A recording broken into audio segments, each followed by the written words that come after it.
अथ द्वितीयो अध्यायः भगवान के स्थूल और सूक्ष्म रूपों की धारणा तथा क्रम मुक्ति और सद्दो मुक्ति का वर्णन। श्री शुक उवाच एवं पुरा धारणया आत्म योनिर्नष्टां स्मृतिं प्रत्यवरोध्य तुष्टात् तथा ससर्जेद ममोघ दृष्टिर्यथाप्ययात् प्राग व्यवसाय बुद्धि। श्री सुखदेव जी कहते हैं, सृष्टि के प्रारंभ में ब्रह्मा जी ने इसी धारणा के द्वारा प्रसन्न हुए भगवान से वह सृष्टि विषयक स्मृति प्राप्त की थी जो पहले प्रलय काल में विलुप्त हो गई थी। इससे उनकी दृष्टि अमोघ और बुद्धि निश्चयात्मिका हो गई। तब उन्होंने इस जगत को वैसे ही रचा जैसा कि यह प्रलय के पहले था। वेदों की वर्णन शैली ही इस प्रकार की है कि लोगों की बुद्धि स्वर्ग आदि निरर्थक नामों के फेर में फंस जाती है। जीव वहाँ सुख की वासना में स्वप्न सा देखता हुआ भटकने लगता है, किंतु उन मायामय लोकों में कहीं भी उसे सच्चे सुख की प्राप्ति नहीं होती। इसलिए विद्वान पुरुष को चाहिए कि वह विविध नाम वाले पदार्थों से उतना ही व्यवहार करे जितना प्रयोजनीय हो। अपनी बुद्धि को उनकी निस्सारता के निश्चय से परिपूर्ण रखे और एक क्षण के लिए भी असावधान न हो। यदि संसार के पदार्थ प्रारब्धवश बिना परिश्रम के यूं ही मिल जाएं, तब उनके उपार्जन का परिश्रम व्यर्थ समझकर उनके लिए कोई प्रयत्न न करे। जब जमीन पर सोने से काम चल सकता है, तब पलंग के लिए प्रयत्न करने से क्या प्रयोजन। जब भुजाएं अपने को भगवान की कृपा से स्वयं ही मिली हुई हैं, तब तकियों की क्या आवश्यकता। जब अंजल से काम चल सकता है, तब बहुत से बर्तन क्यों बटोरें।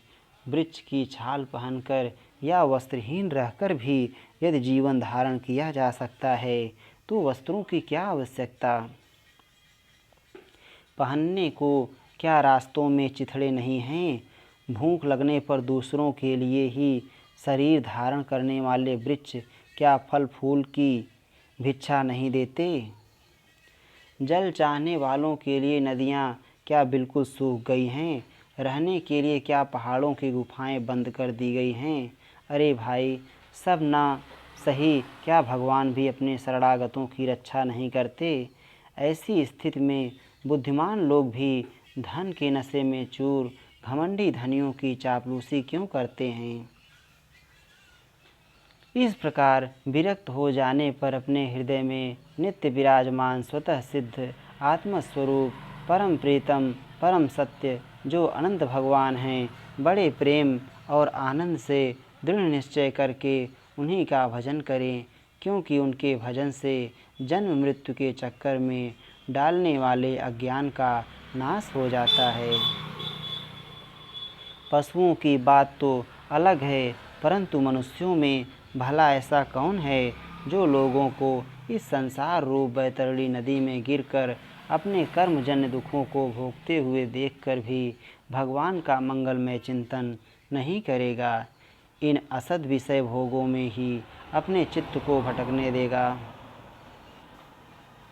कोई कोई साधक अपने शरीर के भीतर हृदय आकाश में विराजमान भगवान के प्रादेश मात्र स्वरूप की धारणा करते हैं। वे ऐसा ध्यान करते हैं कि भगवान की चार भुजाओं में शंख चक्र गदा और पद्म हैं। उनके मुख पर प्रसन्नता झलक रही है। कमल के समान विशाल और कोमल नेत्र हैं। कदम्ब के पुष्प की केसर के समान पीला वस्त्र धारण किए हुए हैं। भुजाओं में श्रेष्ठ रत्नों से जड़े हुए सोने के बाजूबंद शोभायमान हैं।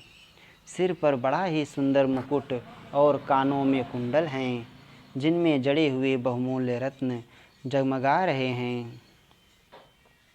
उनके चरण कमल योगेश्वरों के खिले हुए हृदय कमल की कर्णिका पर विराजित हैं। उनके हृदय पर श्रीवत्स का चिन्ह एक सुनहरी रेखा है। गले में कौस्तुभ मणि लटक रही है। वक्षस्थल कभी ना कुम्हलाने वाली वनमाला से घिरा हुआ है। वे कमर में करधनी, अंगुलियों में बहुमूल्य अंगूठी, चरणों में नूपुर और हाथों में कंगन आदि आभूषण धारण किए हुए हैं। उनके बालों की लटें बहुत चिकनी, निर्मल और घुंघराली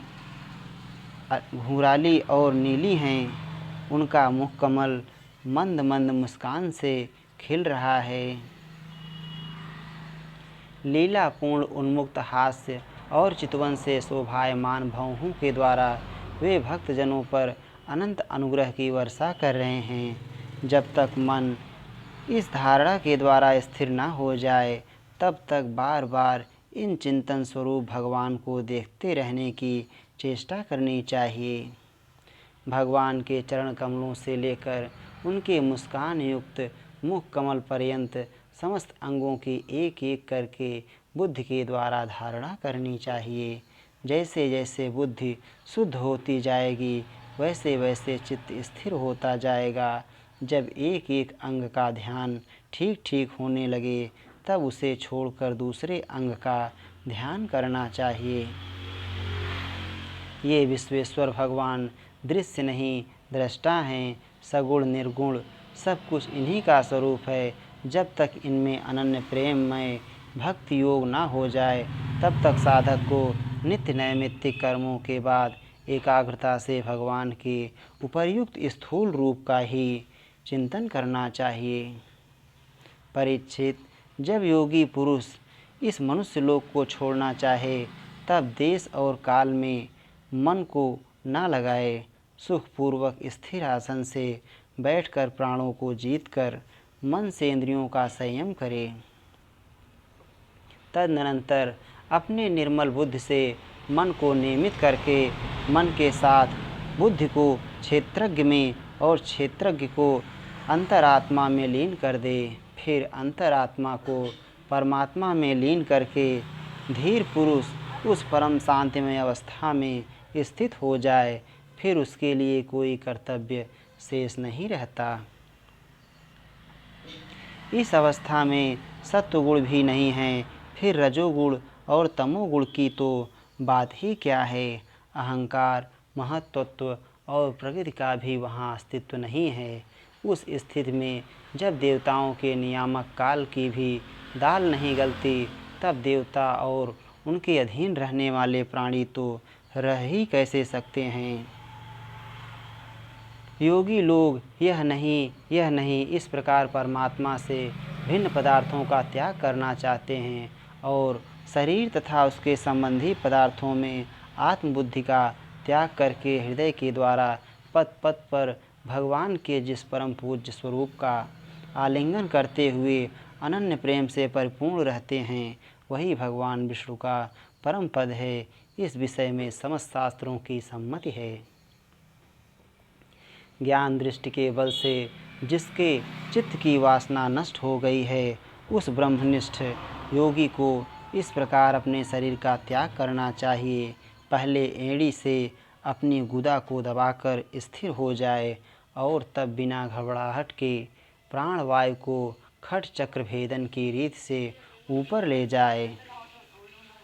मनस्वी योगी को चाहिए कि नाभि चक्र मणिपूरक में स्थित वायु को हृदय चक्र अनाहत में, वहाँ से उदान वायु के द्वारा वक्षस्थल के ऊपर विशुद्ध चक्र में, फिर उस वायु को धीरे धीरे ताल मूल में विशुद्ध चक्र के अग्रभाग में चढ़ा दे।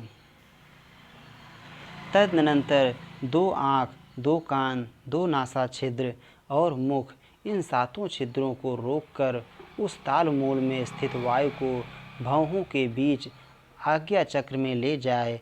यदि किसी लोक में जाने की इच्छा न हो तो आधी घड़ी तक उस वायु को वहीं रोककर स्थिर लक्ष्य के साथ उसे सहस्त्रार में ले जाकर परमात्मा में स्थित हो जाए। इसके बाद ब्रह्मरंध्र का भेदन करके शरीर इंद्रिय आदि को छोड़ दे।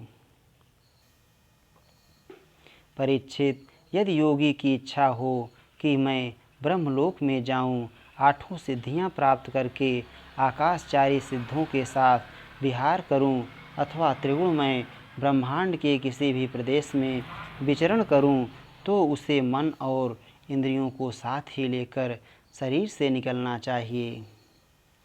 योगियों का शरीर वायु की भांति सूक्ष्म होता है।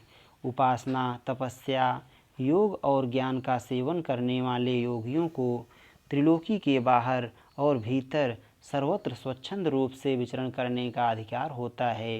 केवल कर्मों के द्वारा इस प्रकार बेरोक टोक विचरना नहीं हो सकता। परीक्षित, योगी ज्योतिर्मय मार्ग सुषुम्ना के द्वारा जब ब्रह्मलोक के लिए प्रस्थान करता है, तब पहले वह आकाश मार्ग से अग्निलोक में जाता है। वहाँ उसके बचे खुचे मल भी जल जाते हैं। इसके बाद वह वहाँ से ऊपर भगवान श्रीहरि के शिशुमार नामक ज्योतिर्मय चक्र पर पहुँचता है। भगवान विष्णु का यह शिशुमार चक्र विश्व ब्रह्मांड के भ्रमण का केंद्र है। उसका अतिक्रमण करके अत्यंत सूक्ष्म एवं निर्मल शरीर से वह अकेला ही महर लोक में जाता है। वह लोक ब्रह्मवेत्ताओं के द्वारा भी वंदित है और उसमें कल्प पर्यंत जीवित रहने वाले देवता विहार करते रहते हैं। फिर जब प्रलय का समय आता है, तब नीचे के लोगों को शेष के मुख से निकली हुई आग के द्वारा भस्म होते देख वह ब्रह्मलोक में चला जाता है। जिस ब्रह्मलोक में बड़े बड़े सिद्धेश्वर विमानों पर निवास करते हैं, उस ब्रह्मलोक की आयु ब्रह्मा की आयु के समान ही 2 परार्थ की है। वहाँ ना शोक है, ना दुख, ना बुढ़ापा, ना मृत्यु। फिर वहाँ किसी प्रकार का उद्वेग या भय तो हो ही कैसे सकता है। वहाँ यदि दुख है तो केवल एक बात का, वह यही कि इस परम पद को ना जानने वाले लोगों के जन्म मृत्यु में अत्यंत घोर संकटों को देखकर दयावश वहाँ के लोगों के मन में बड़ी व्यथा होती है। सत्यलोक में पहुँचने के पश्चात वह योगी निर्भय होकर अपने सूक्ष्म शरीर को पृथ्वी से मिला देता है और फिर उतावली ना करते हुए 7 आवरणों का भेदन करता है। पृथ्वी रूप से जल को और जल रूप से अग्निमय आवरणों को प्राप्त होकर वह ज्योति रूप से वायु रूप आवरण में आ जाता है और वहाँ से समय पर ब्रह्म की अनंतता का बोध कराने वाले आकाश रूप आवरण को प्राप्त करता है। इस प्रकार स्थूल आवरणों को पार करते समय उसकी इंद्रियां भी अपने सूक्ष्म अधिष्ठान में लीन होती जाती हैं।